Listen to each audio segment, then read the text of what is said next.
in Japan in the early 80s, I spoke very little English. Almost, I couldn't understand. I could write, but I couldn't talk at all. And but at this time, any Westerners over there was supposed to be American. So everybody would call me the American. And when I went to the dojo, they would expect me to speak English because I was American.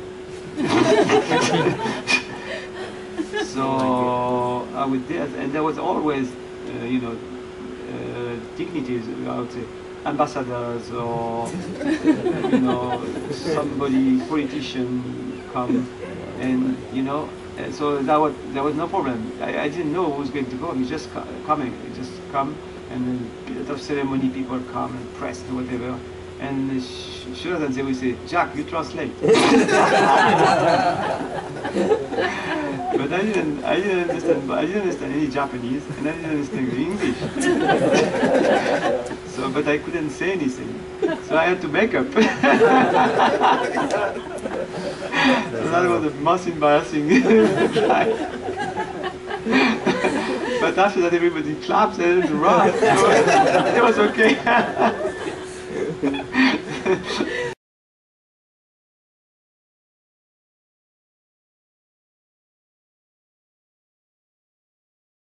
I think in Aikido, I don't think you can be ever happy with Aikido, because if you're happy, that means you're satisfied with what you're doing, and you stop progressing. So I think you should always continue to learn, and because you're not happy with what you're doing now, you want to study more, you want to search more. But no, but yes, I'm not. Of course, I'm not completely satisfied with Aikido, but I'm happy because I know that I feel that I'm doing the right thing, and I try to do my best, and I work so that I can progress every day. But during this time, when I was in Europe, in France, it felt like a battery to me. Battery. So when I left Japan, I was, a lot of energy. The battery was full, and I went to Europe, and I was teaching and that. But little by little, my battery getting flat, and I didn't get any inspiration. I didn't know how to work by myself, how to keep working, training.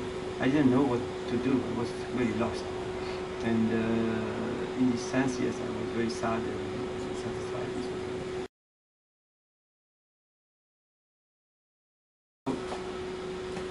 Shu Hari. Shu means there's three stages. One is you just shut up and you just repeat what your teacher tells you. You just do what is done. And after the second stage is you start to question what you're doing. So for example, you've done Taino and Ko this way, but it's time now to think maybe there's another way of doing it. Okay. So you start to think about yourself. What can you do? Another way you can do Taino and Ko. Okay. So you start little by little, carefully. You can work on this Taino and Ko ichi, and you try different way. For example, you put your weight this way, but now you do this way. You backward like that, you do like that. Many different ways. Okay. And by doing inside little by little, you can get a completely different idea of the movement. Okay. And after that, what you can do also, you can almost break what you've learned. Okay, so you learn something, and now you completely break it, and you watch it in a completely different angle, a different way. And after that, the third stage over there, from that you build up completely something new with the same thing, but you bring something new, which is your Taino. And that's when you start to really progress. You start, because it's not anymore what you. It's still what you've learned, but it's not just something that somebody gave you, but it's something you made yourself. Okay? So that's the 3 steps that you have to work on. And because otherwise you just repeat something that you have been told, but it's not yours. Okay? And if you repeat something that somebody else, you will never find peace, because there will be always somebody else's technique. It won't be yours. But it should not be. It should be ready by stage. Okay, it's because you have your own dojo, or and you really earnestly you want to do your best to teach your student. You want to do something good, okay? But you want to do it well. And so little by little, it takes time really by your own training. You have to find your own training and develop your own method, something really fit to your body.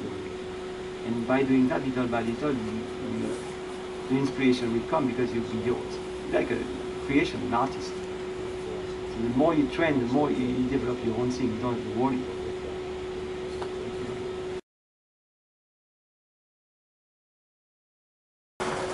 I think it's very important to balance. I think I always get my instructor to work with beginner to learn, because it's the most difficult, because they don't know okay and they react natural. So the first it's very important to train with beginner and beginner. And before, personally, me, when I teach a beginner, I don't teach uke first. I try to work with him, to control, to slow him without teaching uke.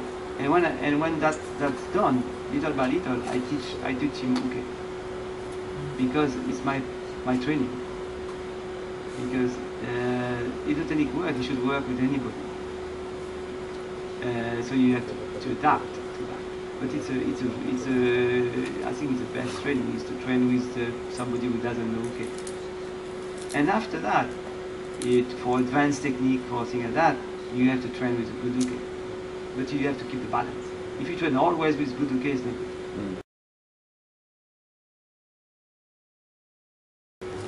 When I was young, but now, because I think that's also the good thing in Aikido.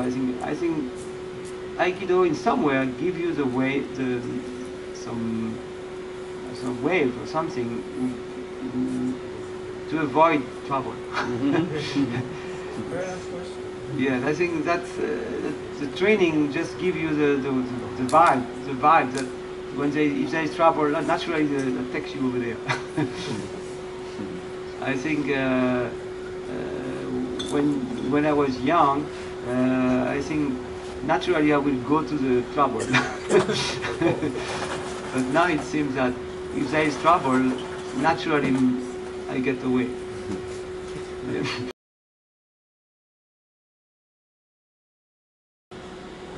He didn't like to talk too much about himself, except when he was drinking. So when he was drinking, he was always talking. But so it was all this kind of story like that. And so we decided that it would be a loss not to record it. So, but he didn't want to write. So one day we invited an editor, and we took a tape, and we brought some beer. So we make him drink, not drink, but we drank beers, and we asked him questions like today. And record it, and the editor, and that's how we got the studio.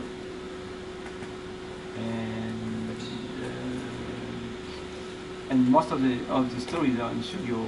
He would just talk about things like that.